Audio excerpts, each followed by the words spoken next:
حضور جب بندہ عزت سے سر جھکا دیتا ہے اللہ کی رحمتیں بندے پہ نازل ہوتی ہے۔ ایک روایت میں آتا ہے جب بندہ نماز کے لیے کھڑا ہوتا ہے، ابھی اس نے سجدے میں جانا ہوتا ہے، ابھی وہ قیام ہی کرتا ہے، اللہ فرماتا ہے میرے بندے کے گناہ جو ہیں اس کے بدن سے نکال کے ایک سمت کر دو، تاکہ میرا بندہ اس حالت کے اندر میرے حضور حاضر ہو کہ وہ گناہوں سے پاک اور صاف ہو۔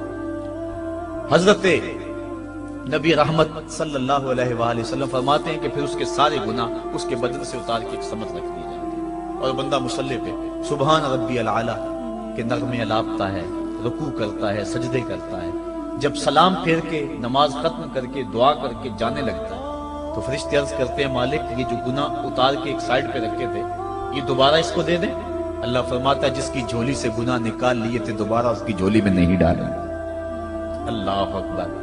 اور ایک روایت کے لفظ ہیں کہ جب بندہ نماز کے لیے کھڑا ہوتا ہے اس کے کندھوں کے اوپر سارے گناہ آ جاتے ہیں اور اس کے سر پہ اوپر گناہ آ جاتے ہیں، جب رکوع میں جاتا ہے تو کندھوں والے گناہ گر جاتے ہیں، اور جب بندہ سجدے میں سر رکھتا ہے تو اللہ تعالیٰ اس کے سارے گناہوں کو ختم کر دیتا ہے اور وہ بالکل پاک ہو جاتا ہے۔ حضرت سلیمان فارسی ایک دن ایک درخت کے نیچے کھڑے تھے، آپ نے درخت کی شاخ کو پکڑ کے جنبش دی، حرکت دی، موسم خزاں تھا، درخت کی شاخ کے سارے زرد پتے گر گئے۔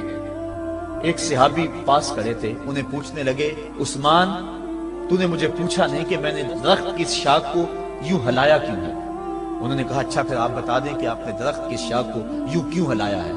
کہا سنو پھر ایک دن میں اور چند صحابہ حضور کے ساتھ جا رہے تھے، رستے میں ایک درخت آیا، اس کے نیچے حضور کھڑے ہوئے، حضور نے اس طرح درخت کی شاخ کو پکڑ کے ہلایا، یوں پتے جھڑ گئے، ہم اس منظر کو دیکھتے رہے۔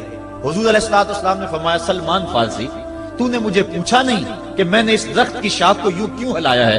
تو میں نے عرض کی حضور آپ بتا دیں کہ آپ نے کیوں ہلایا ہے؟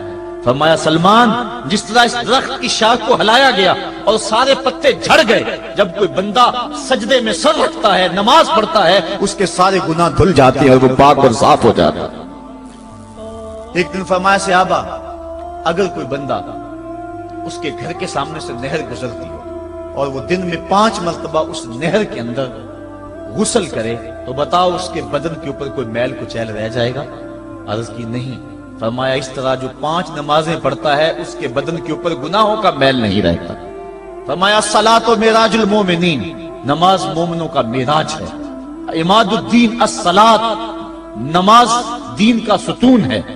حبب الی من دنیاکم ثلاث الطیب والنساء وجعلت قرۃ عینی فی الصلاۃ، مجھے تمہاری دنیا سے صرف 3 چیزیں پسند ہیں، خوشبو، منکوحہ بیویاں اور میری آنکھوں کی ٹھنڈک نماز میں رکھی ہے۔ اور حضور نے یہ بھی ارشاد فرمایا من ترک الصلاۃ متعمدا فقد کفر، جس نے جان بوجھ کے نماز چھوڑی گویا اس نے کفر ہی تو کیا، یعنی کافروں والا کام کیا۔ حضرت امام فخر الدین رازی نے تفسیر کبیر میں لکھا حافظوا علی الصلوات والصلاۃ الوسطی، اس آیت کریمہ کے تحت ایک عورت مدینے کی گلیوں میں چیخ رہی ہے اور کہنے لگی مجھے حضور کے در کا پتہ بتاؤ۔ حضور کی چوکھٹ کا پتہ بتلایا گیا، وہ حاضر ہوئی۔ آقا کریم صلی اللہ علیہ وسلم کی خدمت میں عرض کی حضور میرا خامد سفر پہ گیا ہوا تھا اور میں نے اس کی عدم موجودگی کے اندر زنا کر لیا، حمل ٹھہر گیا اور جو بچہ پیدا ہوا میں نے مارے شرم کے اس بچے کو سرکے کے مرتبان میں ڈال دیا اور پھر اسی سرکے سے میں لوگوں کو فروخت کرتی رہی ہوں۔ اب جب کہ میرا ضمیر جاگا ہے میں آپ کی خدمت میں حاضر ہوئی، مجھے بتایا جائے کہ میرے گناہ کا بھی کوئی کفارہ ہے۔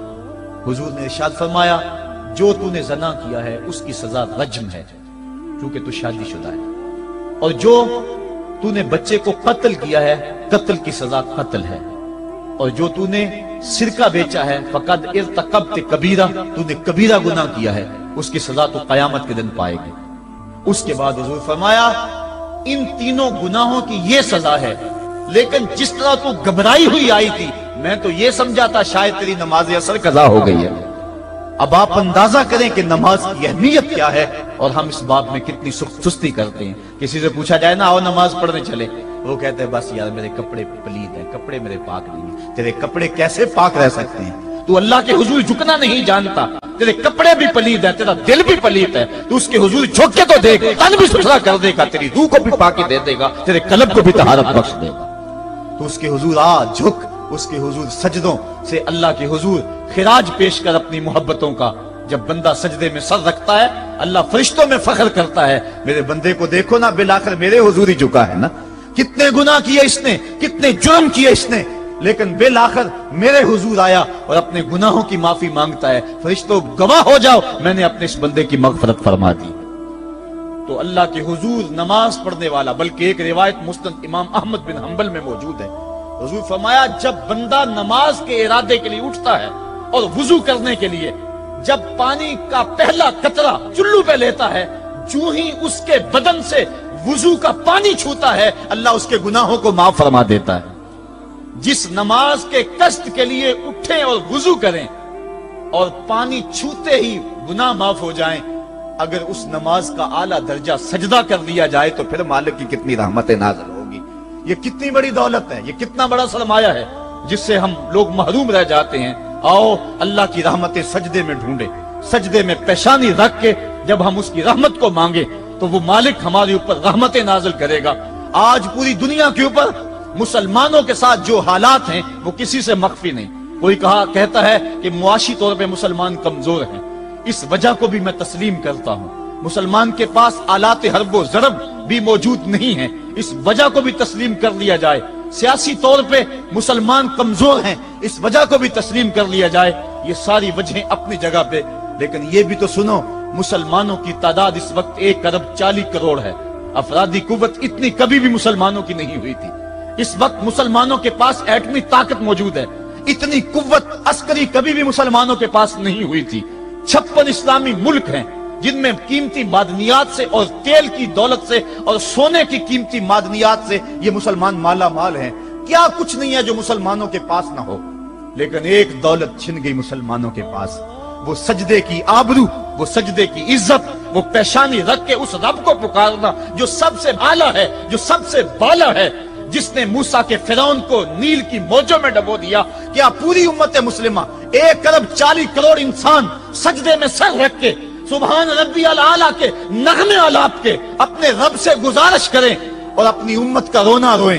کشمیر میں لٹتی ہوئی جوانیاں اور قل قدس کے اندر بہتا ہوا خون، شبرغان سے لے کر کابل و قندھار تک اور موصل سے لے کر تکریب تک مسلمان کے اوپر جو ظلم و تشدد ہو رہے ہیں، اپنے رب کے حضور اس کا دکھڑا سنائیں اور اپنے مالک کو کہیں میرے مالک ہم لٹ گئے، ہم کٹ گئے، ہم پٹ گئے، اسلحے بھی موجود، افرادی قوت بھی موجود، سیاسی طاقتیں بھی موجود، لیکن اس کے باوجود مسلمان دبتا چلا جا رہا ہے۔ اسی کشتی کو ہے خوف تلاطم صدحیف منہ موڑ دیے تھے جس نے بڑھتے ہوئے طوفانوں کے، جو 300 ہو کر جرأت اور وہ طاقت اور وہ عظیمت کی داستانیں رقم کرتے ہیں کہ مالک تو بھی اس دن کو یوم فرقان کہہ کے پکارتا ہے۔ آج وہ امت بیچ منجدار کے اس امت کی کشتی ہچکولے کھا رہی ہے۔ ہماری فریاد، ہمارا استغاثہ تیرے سے ہے، میرے مالک ہمارا کھویا ہوا وقار بحال کر دے اور اس امت کو اس مرتبہ کمال تک پہنچا دے جس مرتبہ کمال تک یہ امت پہلے پہنچی تھی، اور ان کا کھویا ہوا وقار بحال کر دیا جائے۔ آج بھی ہم اگر سجدوں سے اپنے رب کو منا لیں اور وہ روٹھا ہوا رب آج بھی ہماری مدد کے لیے آ جائے تو پھر کوئی قوت، کوئی طاقت ہمیں نہیں لٹار سکتی۔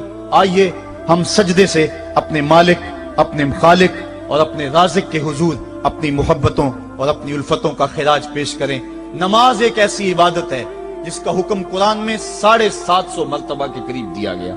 اور ایک آخری بات عرض کر کے اپنے موضوع کو سمیٹنا چاہوں گا۔ میرے اور آپ کے آقا مولا حضور نبی رحمت صلی اللہ علیہ وسلم پر جب وقت آخر آیا تو آخری وصیتیں جو حضور نے اپنی زندگی میں کی وہ کیا تھی؟